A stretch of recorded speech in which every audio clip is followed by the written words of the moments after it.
नमस्कार, स्वागत है आप सभी का एनएफ न्यूज पर। मैं हूं आपके साथ रोहित। भारत और पाकिस्तान के बीच इस वक्त स्थिति तनाव वाली है और ऐसा तनाव है कि भारत कभी भी पाकिस्तान को सबक सिखा सकता है। और प्रधानमंत्री नरेंद्र मोदी ने इसी बीच तीनों सेनाओं के प्रमुख के साथ मीटिंग की और फिर खुली छूट दे दी सेना को और कह दिया कि आप तय कर लीजिए कि किस तरीके से कब जवाब पाकिस्तान को देना है, क्योंकि आतंकवाद को खत्म करना हमारा संकल्प है। अब जैसे ही दिल्ली में यह बड़ी मीटिंग हुई, उसके बाद पाकिस्तान में कोहराम मच गया और वो पाकिस्तानी नेता जो अभी तक भारत को धमकी दे रहे थे, कह रहे थे कि परमाणु हमला कर देंगे, हम परमाणु शक्ति हैं, वो अब गिड़गिड़ा रहे हैं। जी हाँ, पाकिस्तान के डिप्टी प्राइम मिनिस्टर इशाक डार का बयान आया ये मीटिंग के बाद, जो दिल्ली में मीटिंग हुई प्रधानमंत्री नरेंद्र मोदी की अध्यक्षता में, उसके बाद बयान आया है और वो कह रहे हैं कि हम भाई साहब आपसे उलझना नहीं चाहते हैं, हम लड़ाई नहीं चाहते हैं। अब इशाक डार और पाकिस्तान को लग गया कि भारत पूरी तरीके से प्लान तैयार कर रहा है और कभी भी अटैक कर सकता है।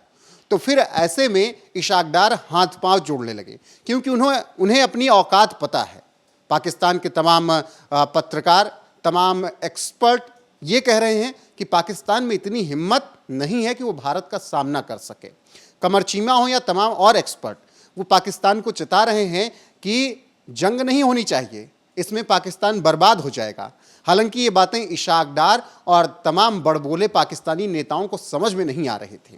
उन्होंने पहलगाम तो कर दिया, लेकिन उसके बाद क्या कुछ हो रहा है अब उनसे वो बर्दाश्त नहीं हो रहा है।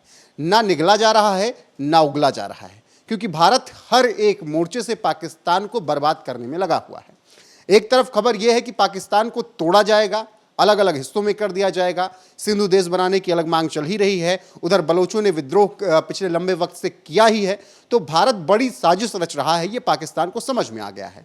ऐसे में जब पूरा देश ये मांग कर रहा है कि पहलगाम का बदला लिया जाना चाहिए, तो सरकार भी तमाम मीटिंग्स कर रही है और तमाम तरीके से पाकिस्तान को दबाया जा रहा है। दिल्ली में मीटिंग हुई, उस मीटिंग में कौन कौन था ये समझिए। प्रधानमंत्री नरेंद्र मोदी, इसके अलावा रक्षा मंत्री राजनाथ सिंह, सीडीएस थे और तीनों सेनाओं के प्रमुख थे और आला अधिकारी थे। इस मीटिंग में तय हुआ क्या कुछ करना है और इसकी तस्वीरें भी आई। वो तस्वीरें भी पाकिस्तान ने देखी और वही तस्वीरें देखने के बाद पाकिस्तान के हाथ पांव फूल गए। और ऊपर से प्रधानमंत्री नरेंद्र मोदी की बात भी निकलकर सामने आई कि उन्होंने कह दिया कि हमारी तरफ से खुली छूट है, आतंकवाद पे लगाम लगनी चाहिए और हिसाब किया जाना चाहिए इन पाकिस्तानी आतंकियों का, और आप समय तय कर लीजिए कि कब इनको जवाब देना है। अब जब भारत की तरफ से इतना स्पष्ट संदेश पाकिस्तान को दिया गया, तो फिर इशाक डार आनन फानन में बयान देने लगे कि हमें लड़ाई नहीं लड़नी है, हम पाकिस्तान वाले भारत से नहीं उलझना चाहते हैं। 22 अप्रैल को पहलगाम में आतंकी हमला हुआ, जिसमें 26 पर्यटकों की जान चली गई। इसके बाद से ही देश में आक्रोश है और लगातार बदले की मांग उठ रही है। इसी तरीके से पहले भी पाकिस्तान ने भारत में आतंकवादी भेजे और आतंकी हमले करवाए। उसके बाद सर्जिकल स्ट्राइक, एयर स्ट्राइक जैसे कार्रवाई करके जवाब उन्हें दिया गया। और अब की बड़ी प्लानिंग है, पहले पानी रोका गया, फिर इसके अलावा पाकिस्तान को तोड़ने की प्लानिंग चल रही है। तो तमाम तरीके से तमाम मोर्चों पर पाकिस्तान को इस वक्त तोड़ने की प्लानिंग प्रधानमंत्री की तरफ से है। और दुनिया के देश भी इस वक्त भारत के साथ हैं।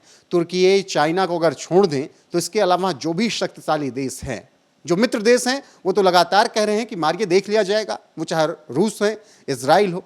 अमेरिका को लेकर हमेशा वो 50-50 का माहौल रहता है, वो अभी भी है। लेकिन और जो भारत के मित्र देश हैं वो खड़े हुए हैं भारत के साथ, और वो इस लड़ाई में, इस जंग में भारत का साथ देने के लिए तैयार हैं। और तमाम देश तो ऐसे हैं जो कि अपने कमांडोज को भेजने के लिए तैयार हैं और अपने ऐसे खूंखार कमांडोज को भेजने के लिए तैयार हैं जो कि पाकिस्तान का चीरहरण कर देंगे। हालांकि हमारी सेना ही इतनी काबिल है कि 1971, 65 और 1999 फिर से दोहराने के लिए तैयार है। और पाकिस्तान को इस बार ऐसा मारा जाएगा कि पाकिस्तान उठ नहीं पाएगा। इसी सबकी पूरी प्लानिंग चल रही है। ऐसे में इशाक डार का ये बयान आया है और इशाक डार हाथ जोड़कर विनती अब कर रहे हैं। पहले कह रहे थे कि परमाणु मार देंगे, सिंधु का पानी रोका तो खून बहा देंगे, बिलावल भुट्टो कह रहे थे।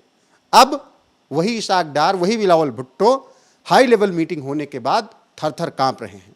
आसिम मुनीर पाकिस्तान में क्या कुछ कर रहा है आप सब देख ही रहे हैं। अपने परिवार को उसने लंदन शिफ्ट कर दिया है। शाहबाज की फैमिली लंदन भाग गई है और बड़े आला अधिकारी हुक्मरान जो हैं उन्होंने अपने परिवार को, अपने बच्चों को, अपने बेटियों को शिफ्ट कर दिया है लंदन में, ताकि उन पर कोई आंच ना आए। बाकी जो पाकिस्तानी आवाम है, जो कि शायद कल को इतनी पावर में आने के बाद आतंकवादियों का सपोर्ट वो भी करने लगे, भले भी विक्टिम बन के कह रहे हैं कि हमारे ऊपर हमला मत कीजिए, हम आवाम हैं, हमारा क्या लेना देना आर्मी से और हुक्मरानों से, लेकिन कल को वो भी अगर इतनी पावर में आएंगे तो शायद भारत के लिए इसी तरीके से नासुर बनेंगे। उन सबको जवाब दिया जाना जरूरी है। हसीम मुनीर, शहबाज शरीफ, खबरें लगातार आ रही हैं कि कभी बंकर में छुपे हैं। शहबाज शरीफ तो बेड पे पड़ा हुआ है, उसको पाइल्स हो गई है और वो न उठ पा रहा है न बैठ पा रहा है। तो ये तमाम खबरें पाकिस्तान में फिलहाल चल रही हैं और भारत में मीटिंग्स का दौर चल रहा है। अब मीटिंग के आगे निकलने की बात है और इसी बात से पाकिस्तान डरा हुआ है। ऐसे में इशाक डार ने जिस तरीके से कहा, भाई साहब माफ़ कर दीजिए, परमाणु बम वाला जो बात बोली वो शायद गलती से निकल गई होगी और हम आपसे उलझना नहीं चाहते हैं क्योंकि हमें अपनी औकात का पता है। उस पर आप क्या कुछ सोचते हैं बताइएगा, जरूर बने रहेगा हमारे साथ। नमस्कार।